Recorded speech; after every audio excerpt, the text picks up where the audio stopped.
জামাত ইসলামীর সংগ্রামী secretary general সাবেক এমপি জননেতা জনাব অধ্যাপক মিয়া গোলাম পরোয়ার, উপস্থিত দুই মহানগরীর সংগ্রামী নেতৃবৃন্দ, সাংবাদিক বন্ধুগণ, সংগ্রামী দেশবাসী, ইতিমধ্যে আমাদের মাননীয় সেক্রেটারি জেনারেলের বক্তব্যের মাধ্যমে, নেতৃবৃন্দের বক্তব্যের মাধ্যমে বিষয় আপনাদের কাছে সম্পূর্ণ পরিষ্কার হয়েছে।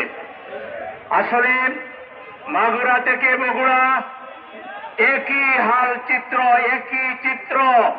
এই ক্ষমতাসীনদের চরিত্র পাল্টায়নি এবং তারা পাল্টাবেও না।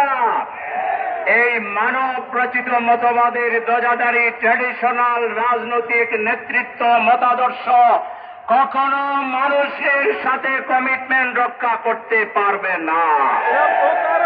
আমাদের রাজনীতিকে বদলাতে হবে, প্রচলিত মানব রচিত আইনকে বদলিয়ে স্রষ্টার দিয়া জীবন বিধান আল কোরআনের ভিত্তিতে 90% বেশি এই ধর্মপ্রাণ মানুষের দেশকে কোরআনের ভিত্তিতে চালাতে হবে। যারা আল্লাহকে ভয় করে তারা মানুষের সাথে কমিটমেন্ট রক্ষা করে, কারণ আল্লাহ রসুল বলেছেন, লা ইমান আলিমাল্লাহ আমানাত লাহু আলা দীন আলিমাল্লাহ আদালাহু। যারা আল্লাহকে ভয় করে তারা আল্লাহ রসুলের এই হাদিস মেনে চলবে, তারা ব্যত্যয় ঘটাবে না।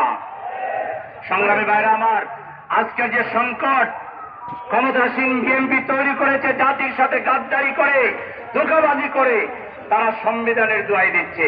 আমি তাদের সংবিধান বিশেষজ্ঞ বলবো, 7.2 অনুচ্ছেদ 2 কি বলা হয়েছে, কনস্টিটিউয়েন্ট পাওয়ার বলতে যে কথা, এটা কি আপনারা মানেন? জনগণের অভিপ্রায়, সর্বোচ্চ অভিপ্রায় হচ্ছে সংবিধান। এটাই সবার উপরে, এটাই সার্বভৌম। 70% মানুষের যে রায়, এই রায়কে বানচাল করলে 100% মানুষ আপনাদেরকে না বলে দেবে। সংগ্রামী ভাইরা আমার, দেশ সেই দিকে যাচ্ছে, এরা দেশ সুন্দরভাবে চালাতে পারবে না। যারা 70% মানুষকে শ্রদ্ধা করে না, 70% মানুষের রায়কে যারা অগ্রাহ্য করে, তারা কখনো সুশাসন দিতে পারবে না। সেজন্য আমাদেরকে প্রস্তুতি নিতে হবে আরেকটি জুলাই বিপ্লবের, যার মধ্য দিয়ে বাংলাদেশের সত্যিকার পরিবর্তন আমরা ঘটাবো ইনশাআল্লাহ। আরেকটি কথা বলে আমি শেষ করছি। গত 6 তারিখে মিরপুর বিশ্ববিদ্যালয় কলেজে দুর্নীতি হচ্ছিল, চাঁদাবাজি হচ্ছিল, অন্যায় নিয়োগ হচ্ছিল, এর প্রতিবাদ আমাদের ভাইরা করেছিলেন। সেখানে ছাত্র দলের নামধারী বহিরাগত সন্ত্রাসীরা আমাদের ভাইদের উপরে অত্যাচার করেছে, জুলুম করেছে।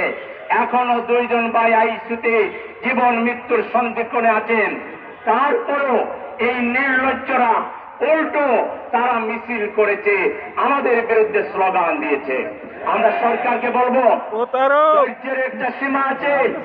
মিরপুর বিশ্ববিদ্যালয় কলেজে সন্ত্রাসীরা হামলা করেছে, মামলা হয়েছে, অনতিবিলম্বে এই সন্ত্রাসীদেরকে গ্রেফতার করতে হবে।